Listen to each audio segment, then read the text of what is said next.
Death, destruction, dueling ideologies. How did this start, and how does World War II still affect countries today? Well, I won't back down. No, I won't back down. You can stand me up at the gates of hell, but I won't back down.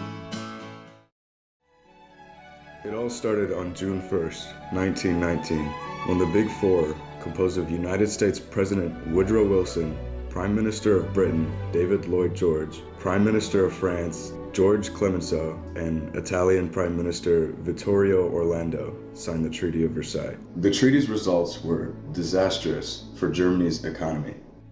After a failed rebellion, Adolf Hitler, a lightly decorated soldier in World War I, was sent to prison.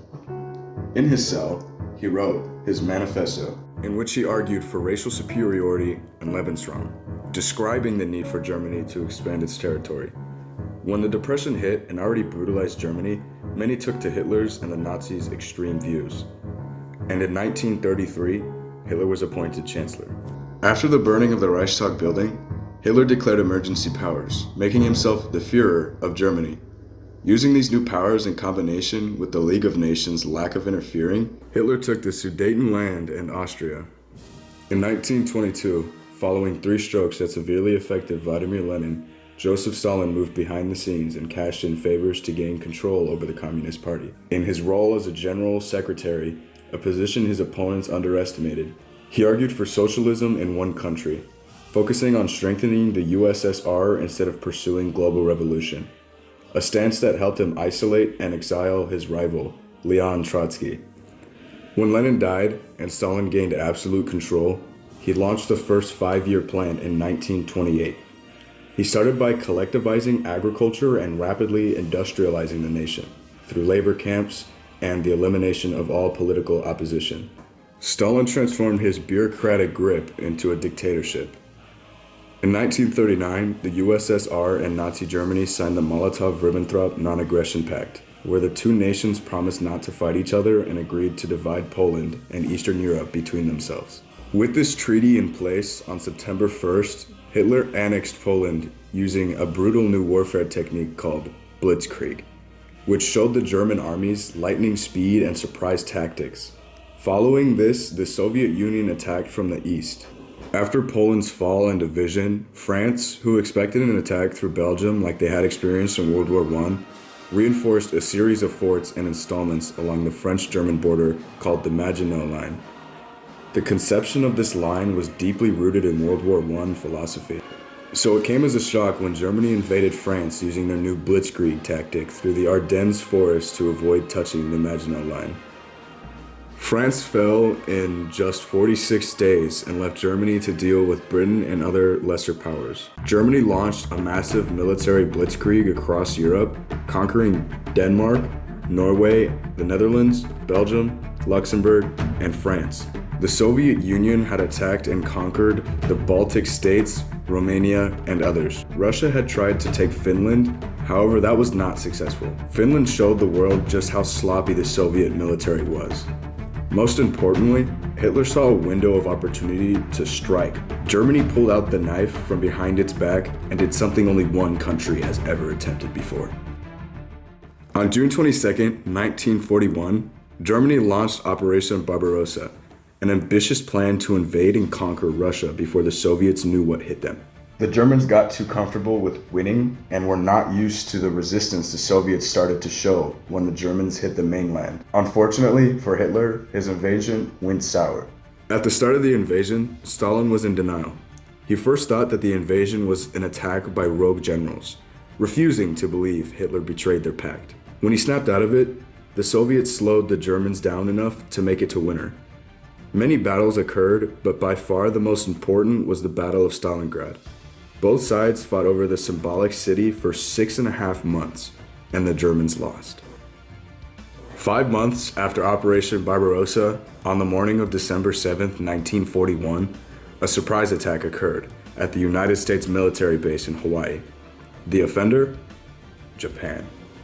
The Japanese attack killed 2,400 Americans, and in the blink of an eye, President Franklin Delano Roosevelt declared war on Japan, and the United States entered World War II. Japan's momentum came to a screeching halt after the Battle of Midway, where the US took control of the island Midway, the midway point between Japan and the US. The islands were pivotal because of the island's potential for an airbase. During the ensuing battles up and down the Philippines and surrounding islands, the US faced fierce, deadly, and relentless Japanese resistance. The US lost over 1,000 men on one island because the Japanese thought it was better to die and take the Americans with them than surrender. Out of the nearly 5,000 Japanese soldiers and Korean laborers, only 17 Japanese surrender. In order to avoid unnecessary deaths, the US would bomb each area for days or weeks, even months, before making a landing. On October 23rd through 26th, 1944, at Light Gulf, the Japanese lost 10,000 men and 30 ships, compared to the US's 3,000 men and 7 ships. This battle crippled Japan and was one of the final nails in the coffin in Japan's hope. The final land battle of the Pacific occurred on April 1st, 1945.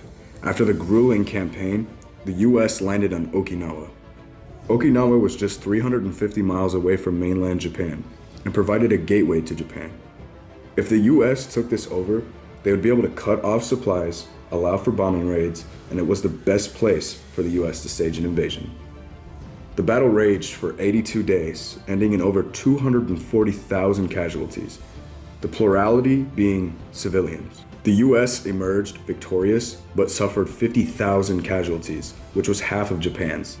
On June 6, 1944, at 6:30 a.m., the Allies landed on the shores of Normandy, which was where the Germans expected the invasion to be because it was closest to land to Britain. On the first day of fighting, the Allies had 4,000 plus soldiers killed, with 10,000 more wounded or missing. In about a day and a half of fighting, the Allies successfully took all beaches of Normandy and continued into Europe to liberate France and head into Germany. Overall, almost 850,000 soldiers contributed to the Normandy campaign. The US made its way through Europe and liberated shackled nations from Nazi hands. Germany was being squeezed on all sides, the Soviets to the east and the Allies from the west and south. Germany put up a fight and even made one final stand at the Battle of the Bulge, but failed. The Soviets seized Berlin, capital of Germany, on May 2nd, 1945, where Germany surrendered after the Führer took his own life in a bunker under the Capitol building. The US had taken Okinawa and was deciding what to do, and they came to a decision. Instead of a ground invasion that would lead to who knows how many deaths, they would unleash a secret weapon. Japan showed no signs of surrender. They were ready to fight to the last man. 3 months earlier, in April, FDR died in office and Vice President Harry S. Truman took over. Truman made the difficult decision to use the secret weapon, the product of a secret government project to construct a bomb so devastating it would end a war in an hour, called the Manhattan Project. The project produced 2 nuclear bombs named Little Boy and Fat Man. On August 6, the US B-17 bomber Enola Gay dropped the atomic Little Boy bomb on the Japanese city of Hiroshima. The Japanese government was in a split decision as to surrender or not, but they took too long to negotiate terms. 3 days later, the same plane dropped Fat Man on Nagasaki. Japan surrendered 6 days later on the 15th, and like that, the war was over.